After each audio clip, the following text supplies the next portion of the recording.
COPA assignment 2 Gmail DP, જેના આધારે જીમેલમાં મેલ check કરતા આ પ્રકારે મેલની બાજુમાં ગ્રાફિક્સ જોવા મળશે. આવું જ ગ્રાફિક્સ તમે તમારા મેલ માટે સેટ કરી શકો છો.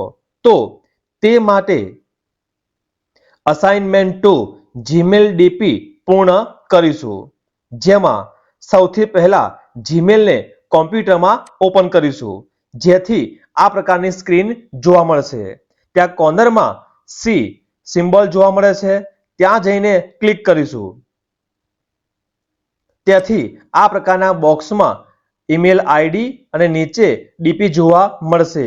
ત્યાં આપીશું એડિટ. અહીંયા એડ પ્રોફાઇલ પિક્ચર સેટ કરતા પહેલા આપેલ ગ્રાફિક્સને તૈયાર કરવું પડશે. તે માટે ન્યૂ ટેબ, જ્યાં ટાઈપ કરીશું રિમૂવ બીજી, જ્યાં પહેલી વેબસાઇટ www.remove.bg ને ઓપન કરીશું.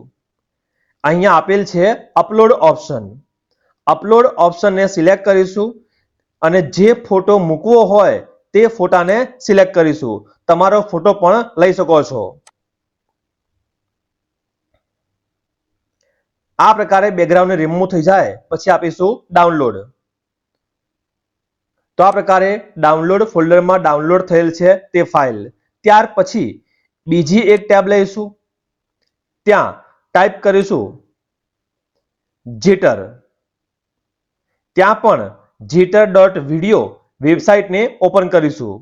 જો આ પ્રકારની સ્ક્રીન જોવા ના મળે તો નોટિફિકેશન માટે કન્ટિન્યુ વિથ ગૂગલનું અકાઉન્ટ આપીશું, અથવા તો બ્રાઉઝરમાં jitter.video/files/ સિલેક્ટ કરીશું, જેથી આ પ્રકારની સ્ક્રીન જોવા મળશે.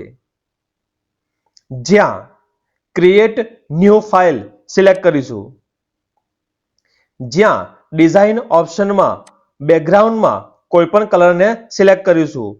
પહેલા કલરને ચેક કરીશું, ત્યાં સિલેક્ટ કરતા જ તે બેકગ્રાઉન્ડમાં એપ્લાય થશે. સાઇઝમાં ફેરફાર કરીશું, ત્યાં આપીશું 360. ત્યાર પછી ઇમેજ જે remove.bg દ્વારા મેળવેલ છે તે ઇમેજને અહીંયા ઓપન કરીશું, જેમાં બેકગ્રાઉન્ડ રિમૂવ થયેલું છે.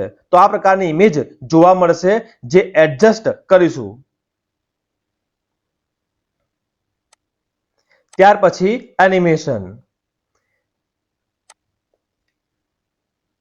જ્યાં બેકગ્રાઉન્ડ માટે કલરમાં ફેરફાર કરી શકાય છે. ડ્યુરેશન આપીશું 2 સેકન્ડ. ત્યાર પછી ઇમેજને સિલેક્ટ કરીને ન્યૂ એનિમેશન, જ્યાં ઘણા બધા બિલ્ટ-ઇન એનિમેશન તમને જોવા મળે છે. તેમાંથી તમને જે પસંદ હોય તે સ્ટાઇલને સિલેક્ટ કરીશું. તો અહીંયા હું સિલેક્ટ કરીશ માસ્કમાં બીજી સ્ટાઇલ.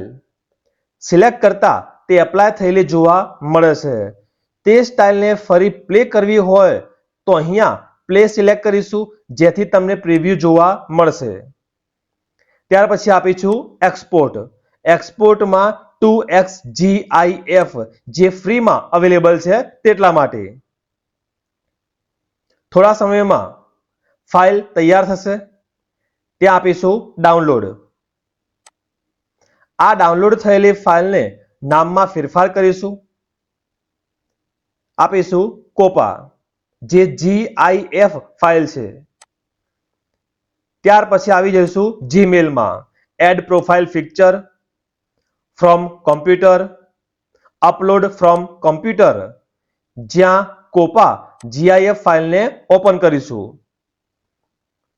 થોડા સમયમાં તે GIF ફાઇલનું આઉટપુટ તમને સ્ક્રીન પર જોવા મળશે. ત્યાં આપીશું નેક્સ્ટ અને સેવ એઝ પ્રોફાઇલ પિક્ચર. તો હવે તમે પ્રોફાઇલનું ડીપી જોઈ શકો છો અહીંયા, અને આ સિવાય કોર્નરમાં બીજા 2 નાના સિમ્બોલ પણ આ જ પ્રકારે ડિઝાઇન જોવા મળે છે, જે હવે અહીંયા તમે જોઈ શકો છો. જ્યારે કોઈને મેલ કરવામાં આવે અને તે વ્યક્તિ મેલ ઓપન કરશે તો તેને પણ આ પ્રકારે લોગો બ્લિંક થતો જોવા મળશે, જે તમે હાલ સ્ક્રીનમાં જોઈ શકો છો. આ સિવાય મોબાઈલમાં જીમેલને ઓપન કરીશું. ટેસ્ટિંગ માટે પોતાને જ મેલ મોકલી શકાય છે. તો તમારું આઈડી અહીંયા ફરીથી ટાઈપ કરીશું. ત્યાર પછી સબ્જેક્ટમાં આપીશું ટેસ્ટિંગ અને કમ્પોઝ મેલ ત્યાં કંઈ પણ આપી શકો છો, જેમ કે ગુડ મોર્નિંગ. આપીશું સેન્ડ, જેથી તે મેલ ઇનબોક્સમાં આવશે અને આ મુજબ જોવા મળશે. તો આ પ્રકારે પોતાને જ ઈમેલ કરીને કયા પ્રકારનું ડીપી જોવા મળે છે તે પણ ચેક કરી શકાય છે. ત્યાં તમે પોતાનો ફોટો પણ મૂકી શકો છો. આવા જ કોપા સંલગ્ન નવા અસાઇનમેન્ટ માટે સબસ્ક્રાઇબ કરો. જલ્દી મળીશું નવા વિડીયોમાં.